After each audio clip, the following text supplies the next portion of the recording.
Smile, tune in. What you know about Black? The forum is the format. It's MAZ and Tomcat. Who cares who came before that? You should trust me, it's official. Don't just take the flow for granted. We discuss important issues, plus promoting local talent. We three hosts that make the topics flow. Click the link and watch the show. Listen while you're driving home, but don't forget to watch the road. Folks from different walks of life. Gangsters, politicians, single mothers, or musicians. It's important that we listen.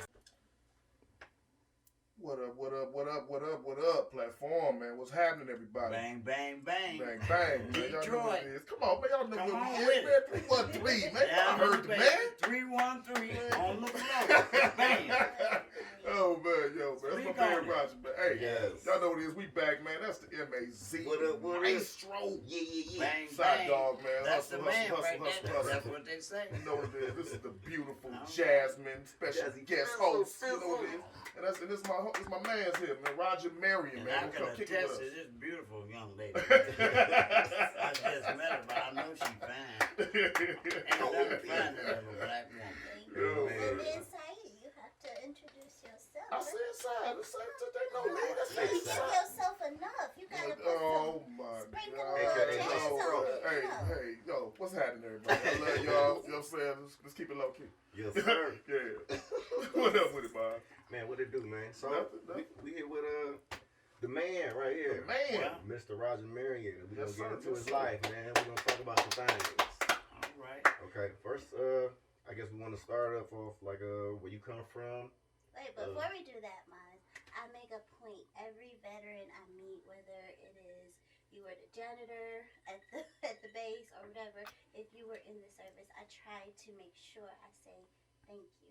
Because it is a thankless job, both from the residents of this country and the government. So thank Real you. talk, for man. your Appreciate service. you, man. Right on. Appreciate you, man. Thank For you real. for acknowledging veterans like myself and other veterans all over the world. Yeah, I have a couple of cousins that's veterans, and I try to remember every Veterans Day with the sales that's going on. Try to remember to reach out to them too, just to make sure, like, hey, you are appreciated.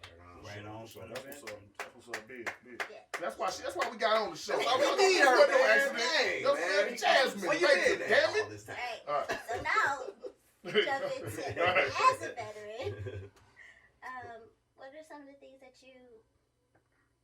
Well, you know, I went into the Army maybe for the wrong reason. I was in high school, 10th grade, and I'm going to have to step back a little bit because when I went in the Army, I didn't go to serve. I did go to serve, but I went because I wanted some shark skin pants. You know, shit that they Real. had. Let's be Real shit on the street. My mama couldn't buy that. My dad had died when I was 12. So I became the man of the house. I was the oldest boy. My mother would get them Social Security checks in the mail. And she would say, go up there and get it. I was the only one. I had an older sister, but I was the oldest boy. I'd go to get the check, go up there and cash it, bring the money back to mom. My sister was older, but she didn't have the game I had. My mom gave me the responsibility. She said, you drive the car, you the oldest, you do this. And I said, well, yeah, right. But I'm going to school. I got, you know, I always liked nice stuff, but I didn't have the money. So as a man of the house, you joined the service to I bring quit. in I another quit school. income. Yeah, I quit school. Yeah. I went to the airport. I got a job. I was in school. I'd be up there sleeping. My teacher said, wake up. I said, man, fuck. I got a job. Period. I got money.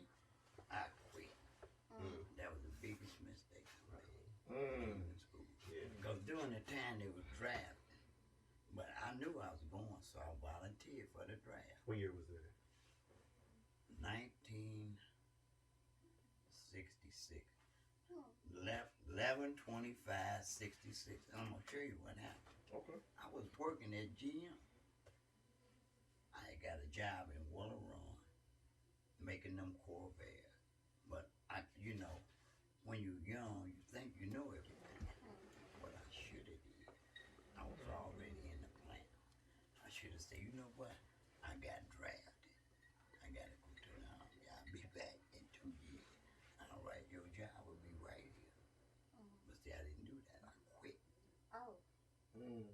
Went to the service. Mm-hmm. Got shot. I got shot December 10th, 1967 at 2 o'clock.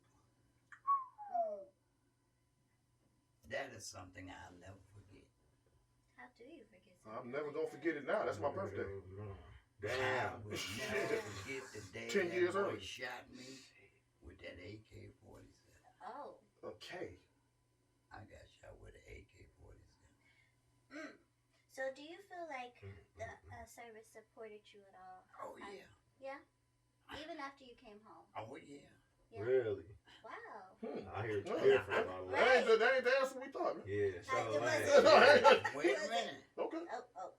It's a pause. So my thing is, you had 2 arms going into the service. Oh, yeah. And then you come out with one. What did they do for you, knowing that you literally risked limb?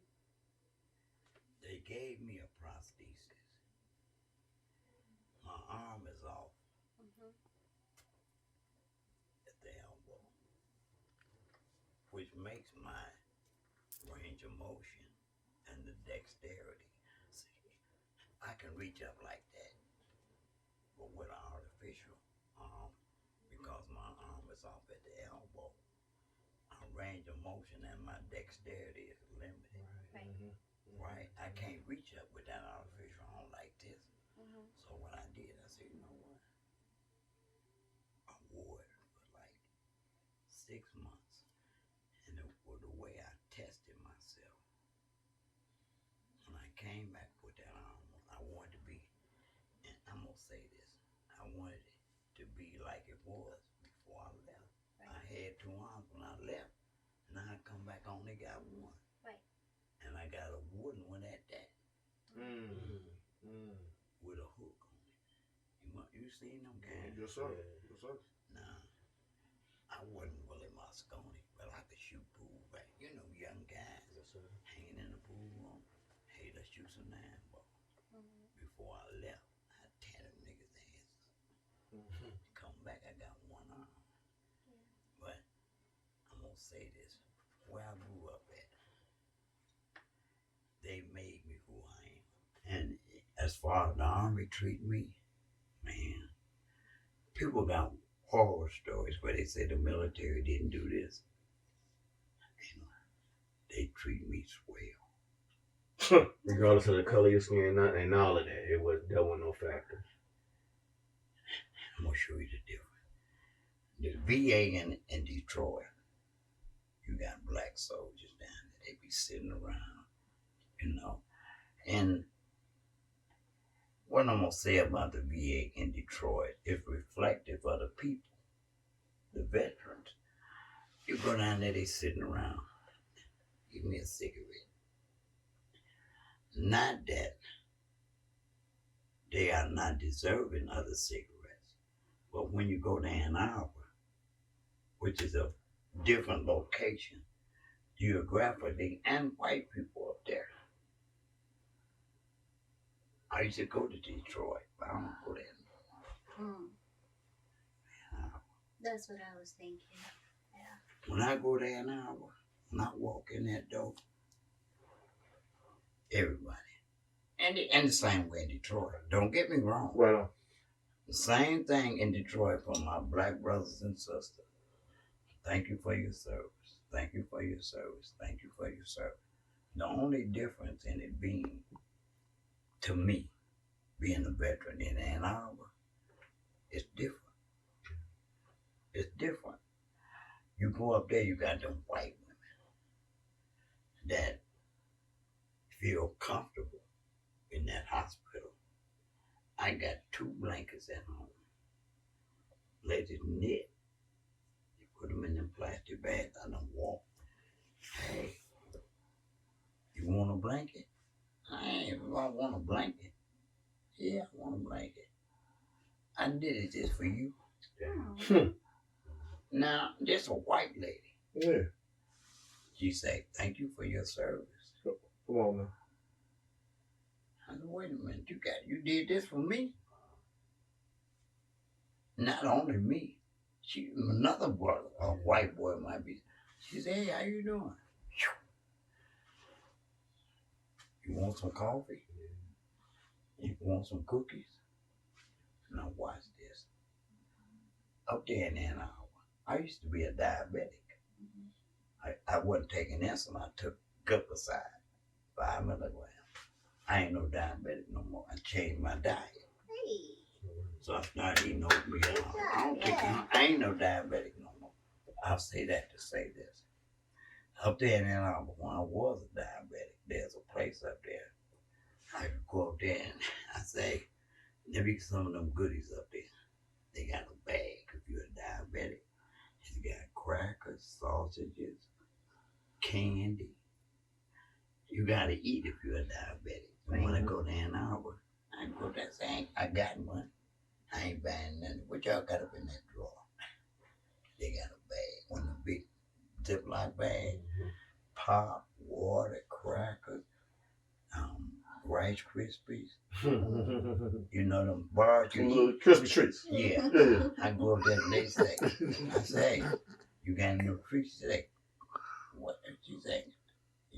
I said, I got an appointment. She pull up on the computer and say, I said, I ain't eating my lunch.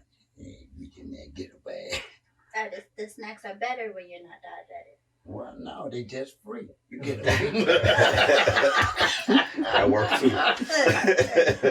I go up there, I get one bag. Then I stand, I hang around. I don't really need it. I wait till she leave, go to lunch, the brother come back. You I say, hey, Blair, what's up? He say, hey, man, you know how we do. I'm a veteran, he a veteran. I say, man, you got them goodies there. Tear their ass up again. He said, let me check, man. Now, did the brother do this? He said, what you like? And you got them peanut butter crackers down there? He said, yeah.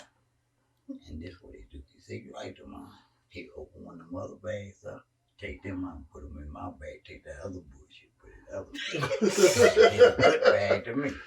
I go home, I got 2 bags. Roger, you ain't no joke, man. But I like being up there. Yeah. You know why? So the customer service is better, client service. You know, I'm gonna say. So when you say when you put what did I put myself through that for? Are you talking about your time in the service? The mental anguish that I went through in that plane. You know what it's like to be in a plane with everybody in there with 2 arms? No. You know, Nobody. you're the only one in there with 1 arm. Nobody know what that's like. You're the focal point of everybody. Right. Yeah. Everybody see you coming before they hear you, they see you. You got 1 arm. But you worked there 30 years. 30 years. So The guy down unemployment, his name is Mr. Kales. He sent me up there. They hired me. When I talk about this, I can talk about it, and it's been 50 years ago. And if I talk about it the right way, I can come in touch with them feelings. But if I don't want to expose myself, I can talk about it and just glass over it. It'll come out, but it won't. The feelings won't come with it. So I say that to say this. It hurt me so bad. I went in for a motor company. You know, they was hiring. It was men from that front door, probably to that wall, a line. And I'm coming in. I got my arm. I'm walking in. They said, "Oh, you a veteran? Oh, they gonna hire you." I said, "Yeah." So I go in. And I know I got 1 arm. It's a car plant. All right. They look up. They say, "Yeah," I said, "I'm a veteran. I got my DD 214. That all right, I'm high." He look up, he said, "Oh." He say, "Oh, we see you got 1 arm." He said, "He ain't got nothing for you today." That crushed me. You know, I can feel it now. And if I let it go, it'll come up in tears. Because you know what I had to do? I had to come out that building. And all them guys that was standing, they said, "Hey, brother, when you start?" When you start? They knew I was going to start. I couldn't even talk. so crushed. I couldn't look at him. And again, like I said, that's been 50 years, maybe a little less, a little longer. But I can feel it coming up. Mm-hmm. I can feel it. I know when it's coming. And you know, I try to hide it with these glasses. But if I take my glasses off, you can see the glassiness in my eyes. That's that water coming up, them tears. And it depends on where I'm at. Because y'all don't know me. Mm-hmm. I can let you see it if I want. But what I say about it, sometimes people look at me and say, "Oh, he crying. He ain't no man, he a little boy." I'm gonna say this. That day that hurt was so deep. It cut so deep in my soul.